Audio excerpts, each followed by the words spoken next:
निष्पक्ष भास्कर न्यूज़ की तरफ से आगामी विधानसभा चुनाव की परिचर्चा में चल रही कड़ी में एक कड़ी जोड़ते हुए मैं सिकंदराबाद से यहाँ के प्रमुख समाजसेवी डॉक्टर प्रदीप दीक्षित जी से उनके विचार जानना चाहूँगा।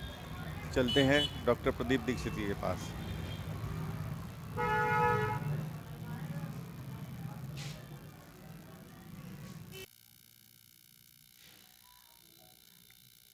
डॉक्टर प्रदीप दीक्षित जी, जो दीक्षित नर्सिंग होम का संचालन भी करते हैं और उसके ऑनर भी हैं और शहर के सिकंदराबाद के एक प्रमुख समाज सेवी हैं, जो हर सामाजिक कार्यों में बढ़ चढ़कर भाग लेते हैं।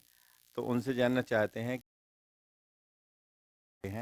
उसमें यूपी में किसकी सरकार बनेगी, किस सरकार ने अच्छा काम किया, किसने बुरा किया। तो जानना चाहते हैं कि इस सरकार में क्या क्या कार्य हुए, क्या नहीं हुए।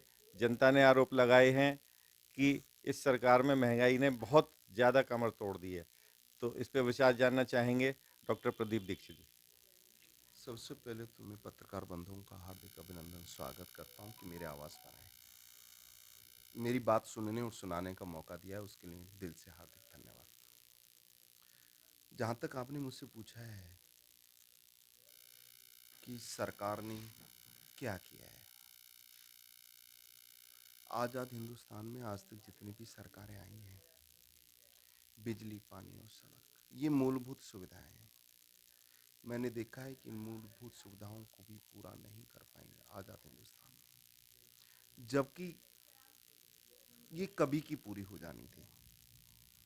2014 में मोदी सरकार आई थी, उन्होंने बिजली, पानी और सड़क पर काम किया, और आप यदि ग्राउंड पर देखें तो परिलक्षित होगा कि बिजली, पानी और सड़क, जो मूलभूत सुविधाएं थी, उनमें बहुत गति आई है। पूरे हिंदुस्तान में रोडों का जंजाल बिछ गया है। जिधर भी जाएंगे आपको हाईवे नजर आएंगे, जिधर भी जाएंगे आपको निर्माण कार्य नजर आएगा। उत्तर प्रदेश में मैं रहता हूं तो उत्तर प्रदेश की बताऊंगा। पहले बिजली का इतना अभाव था, आप लोग खुद देखते होंगे कि आज बिजली का अभाव नहीं है। पहले चंद जिलों में बिजली आया करती थी, आज पूरे उत्तर प्रदेश में बिजली आती है। इस सरकार के माध्यम से ना तो कोई भेद होता है, ना कोई भाव होता है, किसी के साथ ना कोई दुराग्रह है, ना सुआग्रह है। समान भाव से सबके लिए काम करने वाली सरकार है। तो जनता का तो डॉक्टर साहब ये कहना है कि की दरें बहुत ज़्यादा बढ़ा दी गई हैं, जिससे जनता त्रस्त है। ना ही 20-22 घंटे हो गया। जिस चीज का उपभोग हम मात्र 6 घंटे करते थे तो 600 रुपये बिल आता था, आज 18 घंटे 20 घंटे करते हैं तो 3 गुना तो हो ही जाएगा। ये बिजली की दर नहीं बढ़ाई, बिजली की आपूर्ति बढ़ी है। आपूर्ति बढ़ी है तो फिर पैसे तो देने ही पड़ेंगे। नहीं, पिछली सरकार में दर कम थी, जो मीटर की रीडिंग आती थी, इसमें ज़्यादा बढ़ा दी इन्होंने। और ये काल का प्रभाव है। विकास क्रमिक रूप से होता है, महंगाई क्रमिक रूप से बढ़ती है, इसको रोका नहीं जा सकता। यदि देश का विकास करना है, बहुत सारी योजनाएं सरकार को क्रियान्वित करनी पड़ती हैं, तो वो जनता का पैसा है, जनता से जाता है, जनता के पास लौट कर आ जाता है।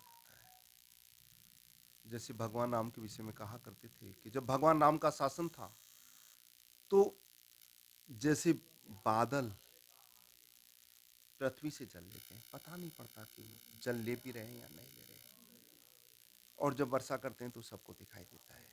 तो मोदी जी उसी प्रकार से हमसे कर के रूप में, बिजली के बिल के रूप में उसी प्रकार से लेते हैं, जो अनुपात बहुत ज़्यादा नहीं है, महसूस भी नहीं होता, पर जब उसकी प्रतिवर्षा होती है तो मेघों के समान होती है, इसमें कोई शक नहीं है।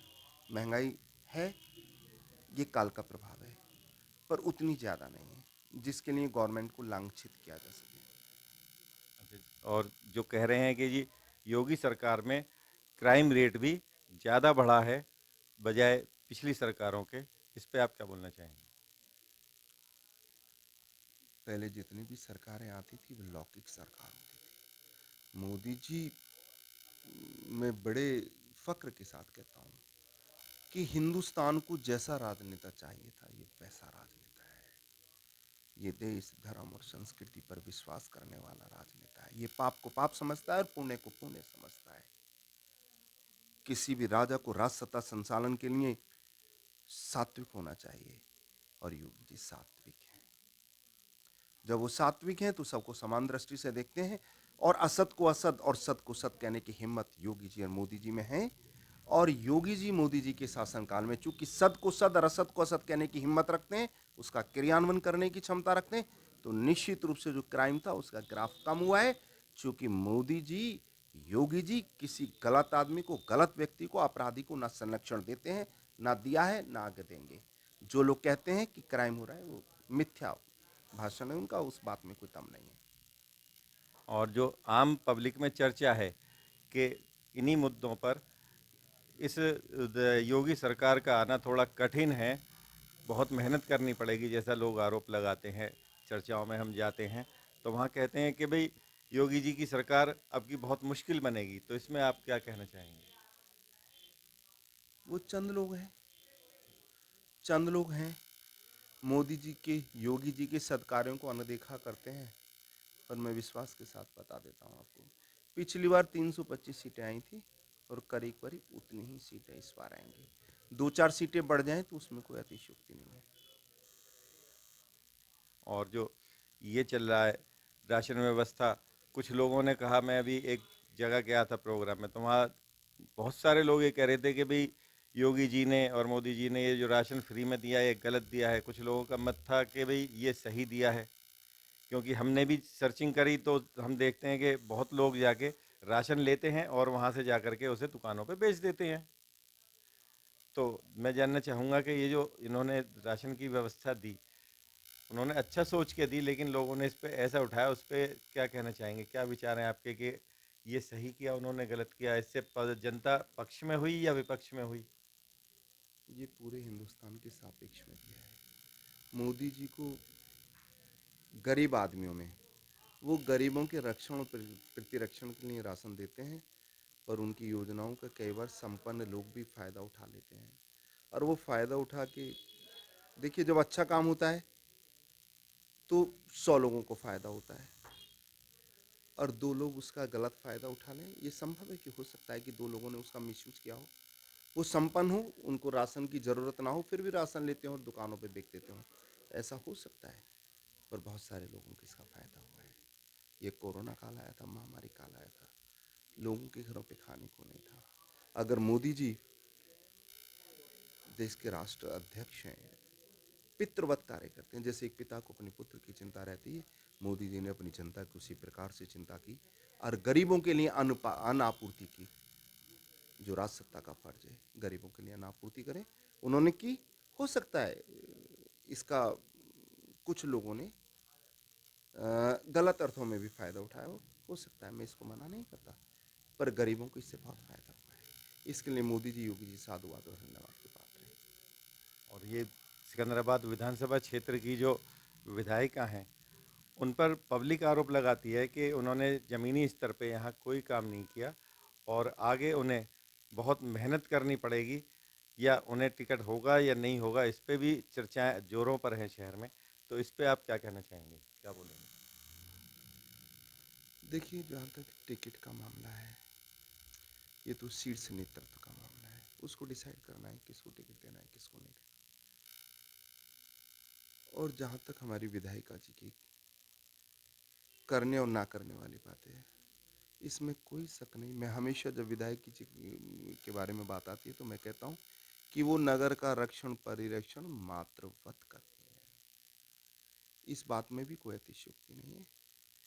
गुणदोष मीमांसा तो लोग भगवानों में भी करते हैं, भगवान राम को भी उनके काल में लोगों ने बुरा कह दिया था, पर विमला जी में कोई कमी नहीं है। विमला जी हमेशा पिछड़ी दोनों योजनाओं से नगर की जनता के लिए समर्पित रही और दिन रात काम करती हैं। विमला जी दिन रात काम करती हैं, और भाई देवेंद्र जी भी दिन रात काम करते हैं।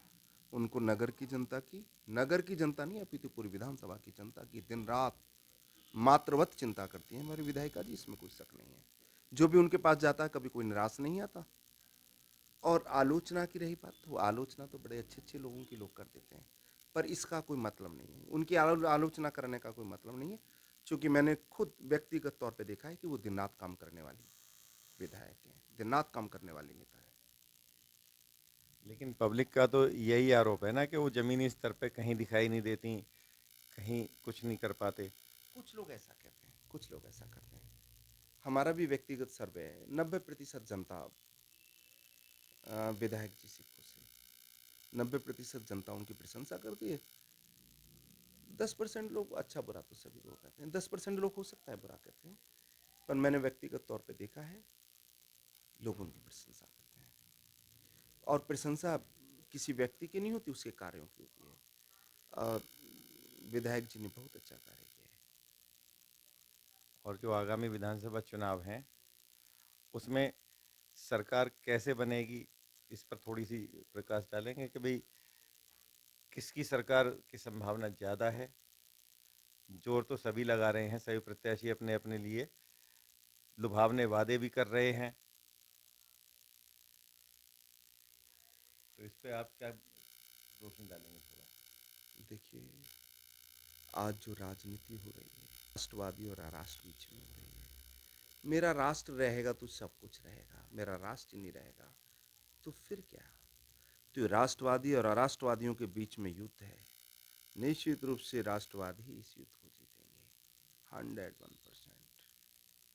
देश की जनता मूर्ख नहीं है, वो राष्ट्रवादियों में और अराष्ट्रवादियों में भेद करना जानती है, और निश्चित रूप से राष्ट्रवादी जीतेंगे।